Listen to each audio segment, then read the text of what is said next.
Bam! What's going on, folks? Welcome to the vlog. Not gonna lie, it is a bit of an off day today. I did not get a lot of sleep last night. So yeah, just kind of feeling a little off today. Either way, right now, checking out Game of Thrones, Queen's Justice, episode 3 of season 7. Still gotta figure out how I can just say that a lot easier. Anyway, fucking Daenerys, like, she's bugging the shit out of me in this scene. Honestly, she's actually being like really hypocritical in a way, or I don't know if that's the right word I'm looking for here. She, in a way, she's kind of like asking Jon Snow, like, don't punish the daughter for the father's sins. But then she's like, that's exactly what she's doing to Jon Snow. You know what I mean? Like, she doesn't want him to like bring shit up from her past, but she's allowed to like say shit to him. And also she got upset. She's like, he's refused to call me queen since he's been here. Yeah, and you haven't called him king, so equal. I don't know. Should be an interesting episode though. Shit's getting crazy. Jon Snow stopping on that walkway with Tyrion. Just, I'm not a Stark. No, you are not, sir. Alright, let's roll that intro, and we'll get into more Game of Thrones thoughts.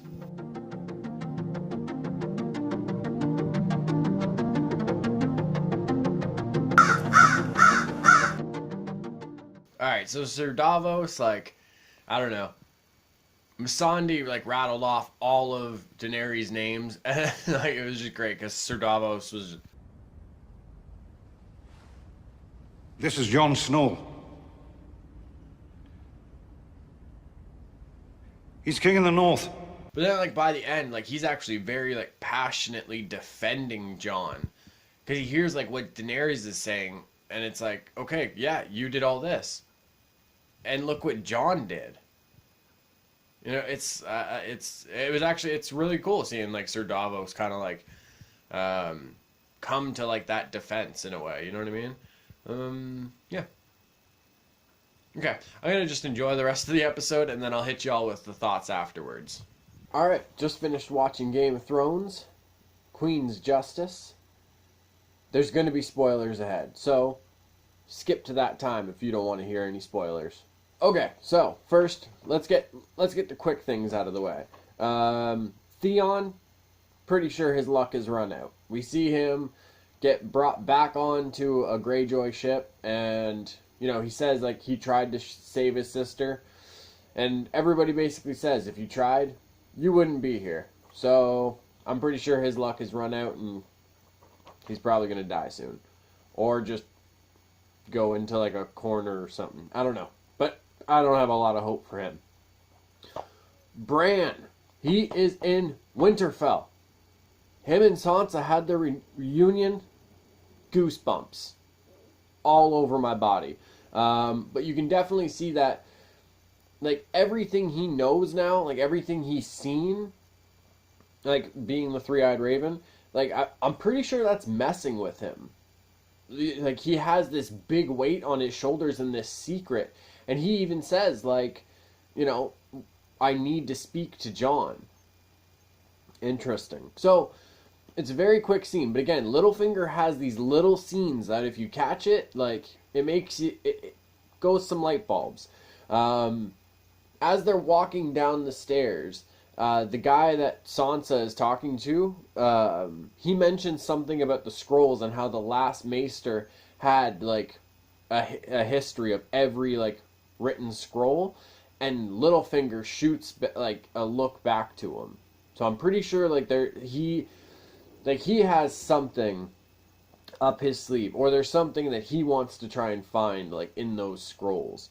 Also, when he's talking to Sansa and he says, like, everything you see, you've seen before, I think that's actually a really interesting thing to say, because more so in this season, I've noticed a lot of, like, parallel shots or a lot of, like, callbacks to earlier episodes. One being with Jon. There's a lot of parallel shots with him and Ned Stark. Like it'll be framed the same. They'll like look basically the same. We saw that with, if you look at the scene with Ned and Littlefinger when he like slams him up on the wall by his neck outside the brothel. Excuse me, that snuck up on me. Apologize. Where were we? So when Ned like slams him on the wall outside the brothel, and then if you look at the scene with Jon putting him on the wall, like in the family tomb, and Ned is like his statue is kind of behind him. Very interesting parallel shot that like they both look the same. Also, we've seen a couple scenes with like earlier with Ned just kind of like on the like a cliffside, so to like, you know, lack of a better term, and kind of like thinking about a lot of things. We actually see like that same shot with Jon in this one, and he like as soon as you see it, like right away it reminds you of Ned. So that's pretty sweet. I like those little like callbacks and parallel shots like that. Oh, Lady Tyrell. I'm pretty sure I have the family right. If I'm wrong, I'm sure somebody can correct me though. Lady Tyrell. She went out like a badass. So while Dany like sent the Unsullied to Casterly Rock, the Lannister army and everything else went to, can't remember what it's called, but where House Tyrell is, and just like ransacked the place. Jaime just straight up like puts like the poison in her wine glass, like they had a conversation and everything like in leading up to it, and yeah, she's awesome. So she asks him, "Is there going to be any pain?" To which Jaime replies, "No." Her reply was, "Good. I'd hate to die like your son." And then goes on to talk about how she didn't know the poison would work until she saw it. And like admits she's the one that killed Joffrey. She poisoned Joffrey. Oh, so good. Ser Jorah. He's healed. Sam. He's the fucking... I feel like with Arya, I said her story, she's gonna be part of like something like much bigger, which has turned out to be true. Sam, I feel like, is gonna end up being the hero at the end of this. Like, he healed Ser Jorah, he figured out where the Mountain of Dragonglass was, and sent the Raven to Jon.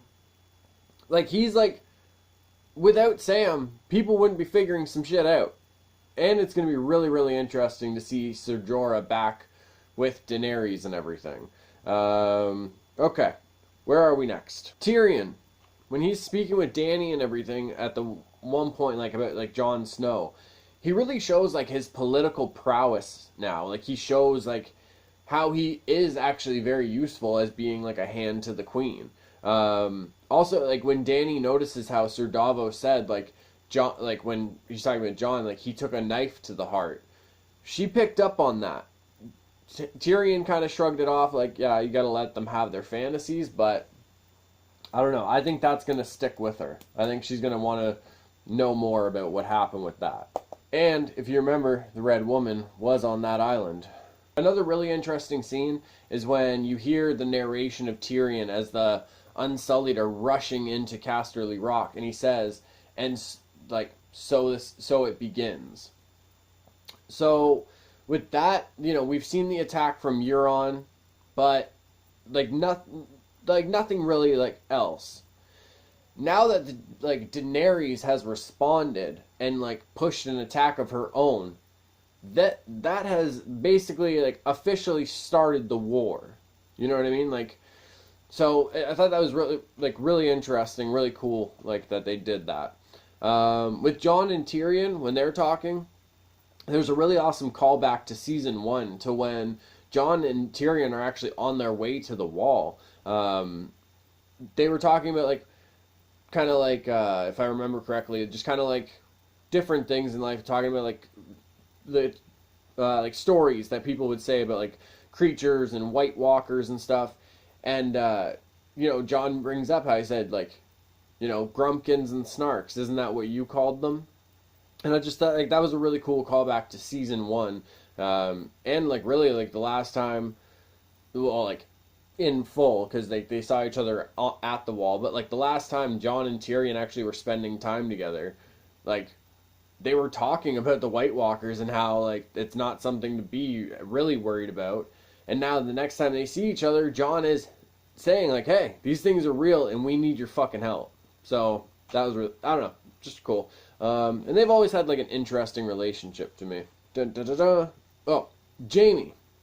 I'm pretty sure he's gonna kill Euron soon, or they might, because we're like a lot of us keep focusing on like maybe Jaime and Cersei's end will be intertwined. Maybe like Euron and Jaime end up killing each other. I don't know, because I'm pretty sure Euron wants to kill Jaime. He doesn't give a fuck about him, and Jaime definitely doesn't like Euron.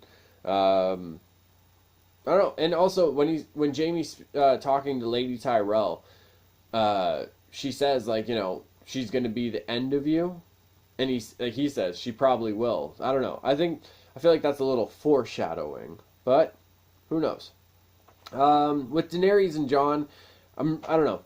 I think honestly I feel like they're more similar than they see, because like we see that in this episode. We kind of like.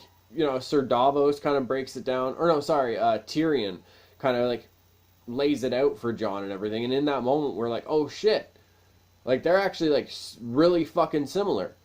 Much like a lot of family members are. God damn it, folks. Oh, it's going to come out. Okay, so like, I don't know. Right now, the first note actually that I wrote when like I was watching it, will they come together? Will they come together, or is her, like, hunger for power just too much? Because, like, she was more focused on, like, I'm your queen, bend the knee, you know what I mean? I don't know. I think it's, I think with her kind of saying, like, whatever, like, take the dragon glass, mine it, do whatever you gotta do, I think that's gonna kind of start the relationship between them. And you never know. It might end up, like, showing Dany, like, some truth. Whether like it's the ability of the dragon glass, she ends up learning more about the White Walkers. I don't know. Like that'll all be revealed, I'm sure.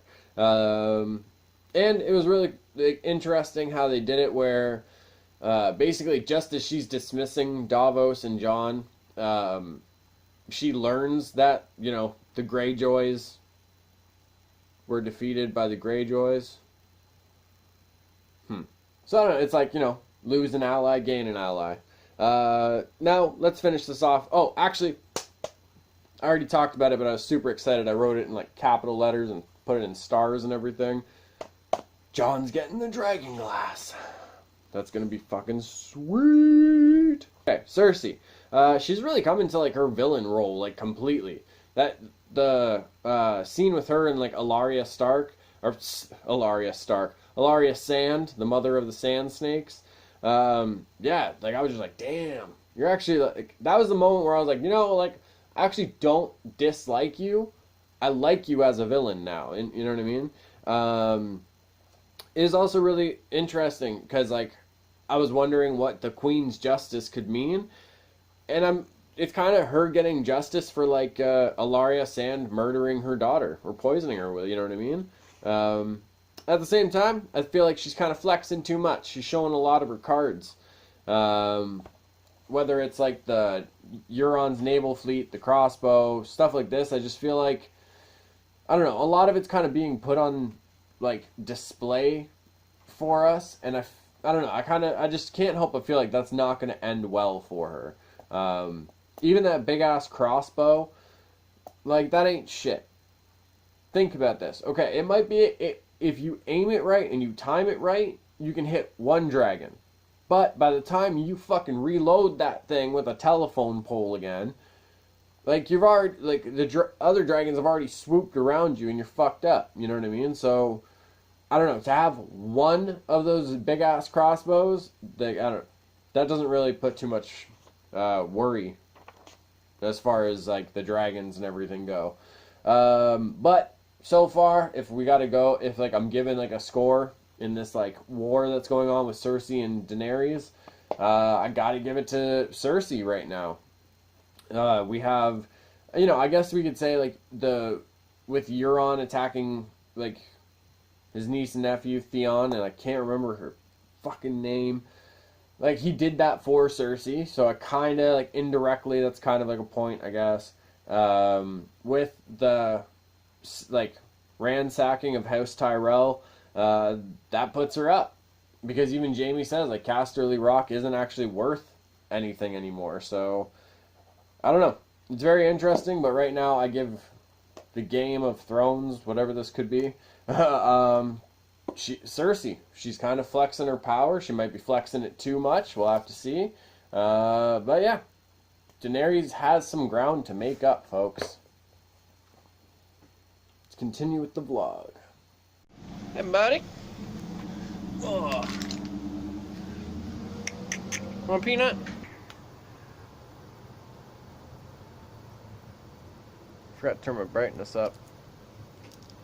I hope he's in frame. I'm pretty sure you are. That, my friends, is the king of the north. Of the White Belly tribe. He's a majestic forest horse, isn't he? Now we take a couple, leave them on the step for him, and then we toss a few out. Apparently he wanted that one.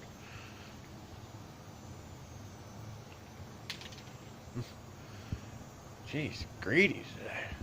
Do a lot of people consider squirrels just, you know, regular little rodents or whatever? Yeah. But, I don't know. It started off as just kind of tossing some peanuts that I had out in the cupboard or whatever, and they kept coming back, and I connected with them. And, I don't know. I guess at the end of the day, to me, you know, they're animals. Like, if I find a spider web and stuff, and there's an earwig on the wall, I'll grab the earwig and put it in the spider web for the spider and everything. Like, I don't know. When it comes down to it, everyone's got to eat, right? So whether it's a squirrel, a spider, a crow, I don't know, a person, just, if you can, help feed them. All right, good folks, I'm about to dive into some lunch. Super unhealthy lunch today. Got a large ice cap, and I'm eating half a panzo. So, yeah, what can you do? Some days you just gotta say fuck it, you know what I mean? I don't know what's going on for the afternoon. Like I said in the beginning, it was a little bit of an off day.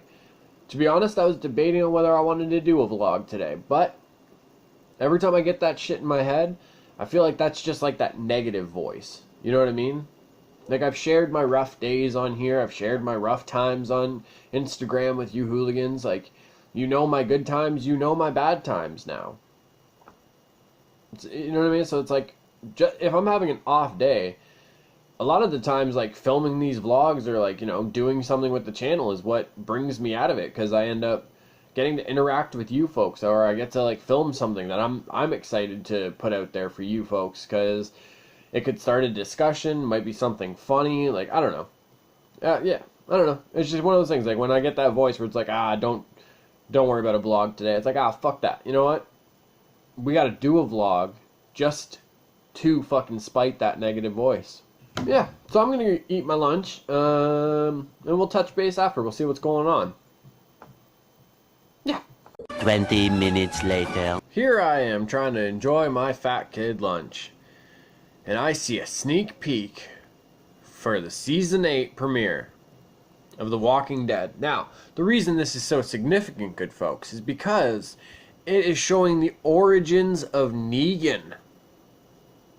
And, oh, fuck, this is going to pull on some heartstrings, I can tell you that much. They switched it up a little bit for the show, and I think it's going to actually, like, it might actually be better for the show, to be honest. In the comics, if I remember correctly, it was Negan's wife that passes away, and kind of, you know, certain things that happen, and it's like when the events are happening of The Walking Dead, and yeah, I think it's going to be really interesting to see how they do it with a daughter instead. I think that's going to be fucking super intense to watch, especially, like, you know, having two little girls myself. But at the same time, I think it's going to be really, really dope that they go into the origins of Negan. That's something that, like, a lot of people have wanted to see. And I think it's going to actually explain a lot why he is, like, the way he is. So, yeah, it's just going to be so beautiful. Alright, my hooligans. before we get on out of here, because I do have some stuff that I need to take care of, I want to talk about something real quick. Okay, so I've been seeing a lot of people kind of like hating on the new It already, even though it's not already out. But hey, that's what the internet does. And like saying like Bill Skarsgard is gonna suck as Pennywise. It's not gonna be as good as Tim Curry. And honestly, the only thing like I have to say to that is yes, Tim Curry brought his Tim Curry like essence to that character. The same as he did in Rocky Horror Picture Show, a lot of animated things that he's done as well as the voice. But that's more so it's because of what Tim Curry brings himself to that character. As far as that, like the Tim Curry Pennywise goes, that'll make you uncomfortable or whatever if you have that fear of clowns. But if you're not afraid of clowns, like you just, you know what I mean? Like I don't know. For me, there wasn't that fear to him.